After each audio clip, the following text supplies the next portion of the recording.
Hello guys, welcome to Pit Stop. So it's a bright sunny day and we have latest adventure tourer here with us. This is the V-Strom, the baby V-Strom, you can call it that way. This is the V-Strom 250.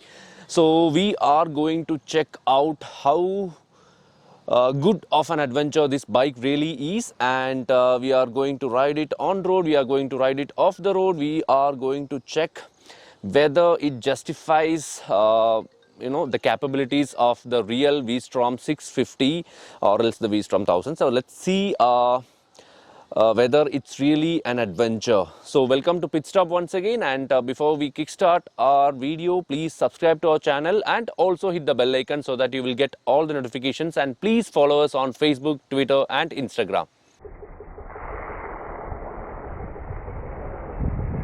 So let me take you through a very quick first look of the V-Strom 250 SX, and first impression is that I'm very impressed, because while other manufacturers are simply playing around by making a normal bike as an adventure bike and becoming an utter failure, Suzuki has done it in a very neat way, and they have done it very functional as well. Like, they have made a lot of changes in the V-Strom 250, not just by gimmicking, by adding just a fairing. There are a lot of changes, and it's even more functional if you ask me, because overall, first thing first, the presence of this bike is entirely bigger and better, and everybody will notice when you ride the bike across the city or wherever it is, because it feels like a proper big bike. It doesn't feel like a small bike at all.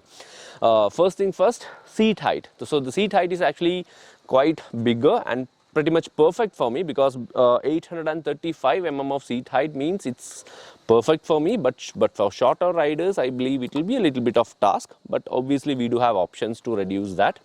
And other than that, the ground clearance of the bike. So since this is an adventure bike, this is labeled as an adventure tourer, you might want to take it off the road, right? So Suzuki has increased the ground clearance of the bike. Not just that, we also have an upsized 19-inch front wheels. That means that even the shocks are the travel of the shocks are pretty bigger compared to the Gixxer. So overall, this is not just a Gixxer is what I want to tell you, because ground clearance, be it the seat height, be it the size of the tires, and be it other elements, overall it looks like a tweaked Gixxer, but a lot more better than what other manufacturers are doing, is what I personally want to tell you.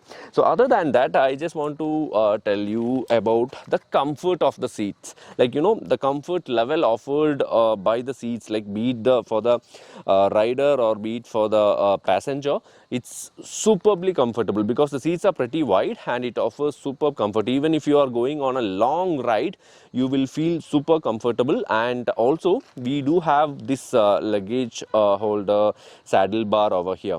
So it's actually very sturdy and the quality is pretty much excellent, and you can actually load a good amount of weight on this one. So that's a good thing. And if you take a look at the tires are actually off-road oriented, but let's see how much grip level and how much efficient the tires are. But it actually looks it actually suits the character of the bike. It looks like a proper off-road tires. And other than that, compared to the bigger V-Strom, what is actually different is that the silencer, because on the bigger V-Strom I believe an aluminum finished exhaust is what it will be coming, but here we do have a black exhaust. It's actually dual pipe, and also we get a piano black finish over here. So visually these are the changes. Visually it's very appealing. It feels like a proper big bike. That's what it makes even more interesting. And we also get the hand guards, wind visors and all these things. This is not adjustable of course, but still it's the quality of the material used is very nice. And one more interesting thing is that about the display of the bike. So actually it shows it's just a TFT screen, but it shows an array of information, and at the same time when you connect it with your phone, the navigation options which it shows is pretty interesting if you ask me, because very cool and very nice, because I didn't think that the navigation option will be this good, and it's pretty easy to pair. And What else? So it's time to, I missed out something else. Here we have a USB charging port option, which is actually looking pretty nice and integrated really well, I would say. So that's about the Vstrom 250, and it's time to ride the bike. Finally riding the Vstrom 250. So is it as good as the bigger Vstrom? In one word, I would say not really, but definitely better than few of the other bikes, I would say. So let's get into the engine part. Like first time when I get a feel of riding this bike, I feel like, you know, this is better for touring. This can cover distances with ease. If you want to ride around 600-700 kilometers in a day with a pillion rider, you definitely can do that in the Vstrom 250. The engine comes as the same one which is available in the Gixxer, the 250cc single cylinder oil cooled engine. Even the power figures and the torque figures are the same 26.5 PS of maximum power at 9300 rpm and 22.2 newton meters of torque at 7300 rpm. So guys, after a proper day of riding the Vstrom, I just want to conclude telling that I personally love this bike, not for the aggressiveness or not for the off-road ability or not for anything else, but it's a sweet bike if you ask me, because Suzuki just made the perfect adventure tourer for the beginners, I believe, because you cannot really take it off the road or you cannot ride it aggressively, because I have got such a big playground here. And I was trying to do power slides, but there is no option to turn off the ABS. That is one thing. And even if you got the option to turn off the ABS, this bike cannot be pushed beyond a limit. So basically it's more comfort oriented.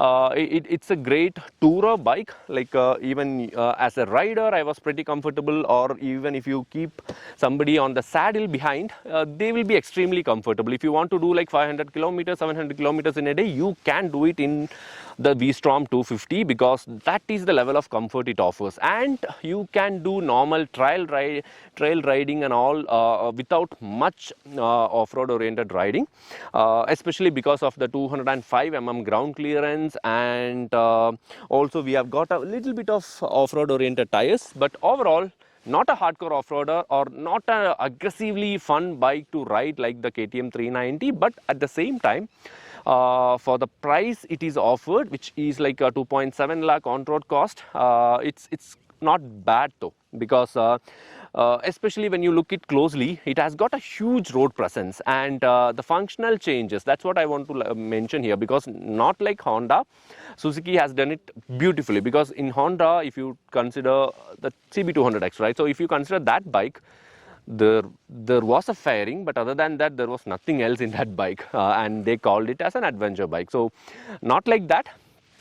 Suzuki has done it beautifully. Suzuki has done it better than 10 times better than what Honda did.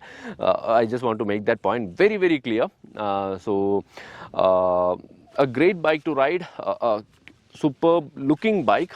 In flesh it's even more nice to look at, and you will definitely enjoy riding this bike. You can take it to office, you can also take it to long rides along with a saddle rider and along with a couple of baggages as well. So that's my take on the Suzuki V-Strom 250, and thank you so much for watching, guys.